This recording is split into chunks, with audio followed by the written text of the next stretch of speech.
everybody, so this video is going to be all about my hair topper. I mentioned it in a previous Talk Tuesday. I know you guys, some of you had comments about my hair looks different, what I'm using on my hair, and I revealed to you guys that it's not my hair. I've been wearing a hair topper for the past couple of months or so because my hair is thinning and balding. I've always had really thin hair, and if my hair was just thin, I actually love this so much. I think I would have been using it anyways, but because of all the medications I'm on, my hair is also balding in areas as well, and I could no longer just use these sew-in extensions because the hair on top of my head wasn't able to cover it. So I needed something that put hair on top of my head, and I came across these and I thought it was really cool because it's not like a full wig, it still snaps into your hair, and a lot of you guys were interested, so you wanted to see a video. So basically there are a lot of different hair toppers out there. I did do quite a bit of research before I purchased this one. This is actually the second one that I've owned, two different brands. The first one, I don't actually know the brand of it. I got it when I was in Disneyland at like a wig shop, and I wanted something with roots in it because I felt like it looked more natural when it had a bit of roots in it instead of just straight color right from the start. So that's why I chose this one. I also heard great things about the brand Jon Renau, and I will link my topper down below. This one's called the Top Secret. It's 18 inches long, and I believe it comes in two different lengths. But like I said, if you start looking up hair toppers, you're going to find lots of different brands, lots of different styles, right from synthetic to real hair to curly, wavy, straight, short, long, everything in between. So this one is the Top Secret, which is a synthetic hair, and there are different pros to having synthetic hair. Obviously you can't curl it, so that's kind of a con because you can't use heat on it like real hair, but it always stays perfectly straight. It always stays exactly how you want it. You don't have to straighten it every day. If you put it in a ponytail, it doesn't leave a kink mark in it. Yeah, so there's benefits to both, so you kind of have to decide what you want to do. And yeah, I thought I would just kind of run you through what is a hair topper. So I guess we'll just start off by taking it off my head so you guys I can show you what it looks like. So basically it's snapped on to the top of my head with clips. I will show you how to put it on as well, but let's just start by taking it off. There are 5 clips, and if I pull it off, it's kind of stuck to my hair right now. Whoop. There we go. So there's the hair topper. Let's start by showing you guys my actual hair, which I feel like might be getting a bit better, but if you combine all my hair together, this is my hair. Yeah, I feel like it is maybe getting a bit better, but that's what it looks like. There's quite a bit of receding hairline, as you can see here, baldingness happening. So same thing on this side here, going back, but the real issue kind of is in the back. I'm not going to be able to see what you guys can see, but basically, no matter which way I part my hair, hopefully you can hear me, you can see my scalp. So it doesn't matter how much I comb it, how much I hairspray it, there's just big areas of scalp. So I hope you can really see what I'm dealing with right now.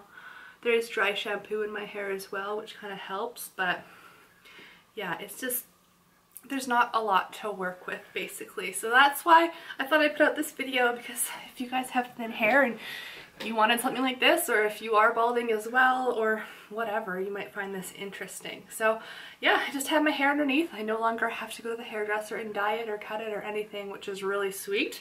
And then this is the actual hair topper, and this is what the inside looks like. I'm not a hair pro, by the way, like I'm very new to this. Please do your own research. I'm just sharing with you what I bought, but you can see there's little clips on there, and there are 5 of them, and then this sits on top of your head, and then this is the part here, which used to be like a perfectly straight part, but I kind of made it a little bit messy so that it didn't look too perfect and too fake, but it actually looks quite real when it's on your head. And this is not hot at all. I wondered about that, if it would be hot on my head, but it's really not, and it stays secure. These clips are like, they're intense. They're very intense. I go to Acrofit and aerial yoga where I flip upside down and all around, and this thing does not budge at all. I can work out on it. It's totally fine. So far I'm really happy. So I'll show you, I guess, how to put it on, and then I'll tell you the color I bought. So what I do is I part my hair to the side, because this has a side part on it. That's the other thing. You can change the part.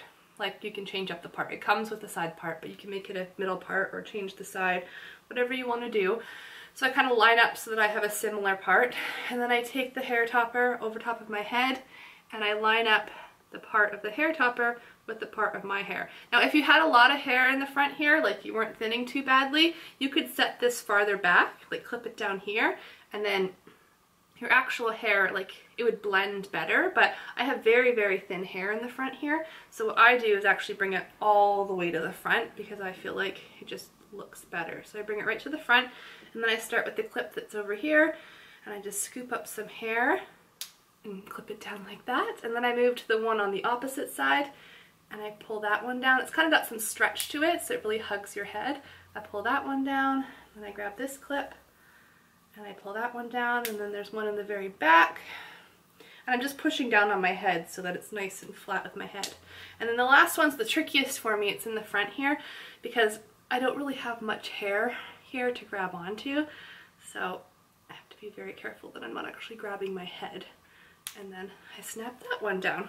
And then I just take a brush and kind of blend this front hair that I have here, my own hair, with the actual topper. And then I'll go around and brush everything down flat and smooth and blend my hair underneath with it. I can brush it all the way around. Yeah, I mean, that's pretty much it. And then I have my hair on. So, I mean, it's not perfect by any means. This is better than the first one I had. If you got up really close and you really knew what hair toppers were, you would probably be able to tell, but from far away, in my opinion, I think it looks pretty natural. I'm pretty happy with it. Someone was asking me how to choose a color because they come in lots of different colors. I wrote down my color here on my phone. This is the color 14/26 S10, but if you go to link down below, you can see the colors that it comes in. I feel like I've gotten pretty good at choosing a color for me because I've been wearing extensions for a long time, so I kind of knew the shade I was looking for. But if you pull it all the way forward like I do, honestly, you could go with any color because you can barely see any of my own hair. I just like that this has darker roots because my natural color is kind of darker like that. But yeah, if you're off in a shade or two, it doesn't really matter because I mean, it's covering up the majority of your hair anyways. The other thing you can do is just look up YouTube videos like this one and see what colors look like on people in person. That can give you a good idea for what something looks like. Sometimes it can be hard to tell from the little swatches online, but I'm trying to think if there's anything else to really tell you about hair toppers. I mean, this is what it looks like. I've tried putting it in a ponytail before. I just kind of brush this part. Oh, see, I don't have very much hair in the front here. It's a little bit tricky for me sometimes because I gotta make sure it's clipped down well, but you can brush right over top of the actual piece itself. Just be careful that you're not grabbing too much of the piece, but I just kind of brush it back. I'm not gonna do the whole thing for you, but I can wear it up in a ponytail and you don't actually see that it's a hair topper. As you can see, my hair in the front kind of comes right over the top of it. So I was pleasantly surprised to learn that because I was like, oh man, how am I going to wear my hair in a ponytail? But honestly, I don't really need to unless I'm working out or something, because before I had this hair topper, I'd wear my hair in my ponytail when I didn't feel like doing my hair. But now I wake up in the morning and my hair is a complete disaster. It doesn't matter. I just snap this on top and boom, my hair's done. So I think that's about it. But if you have any specific questions, let me know. Like I said, I am no hair expert. I'm just letting you guys know something that I found that I've been enjoying. So thank you so much for watching. Bye! I figured I should also let you know what the back looks like. So that is what the back looks like there. And then there's the front.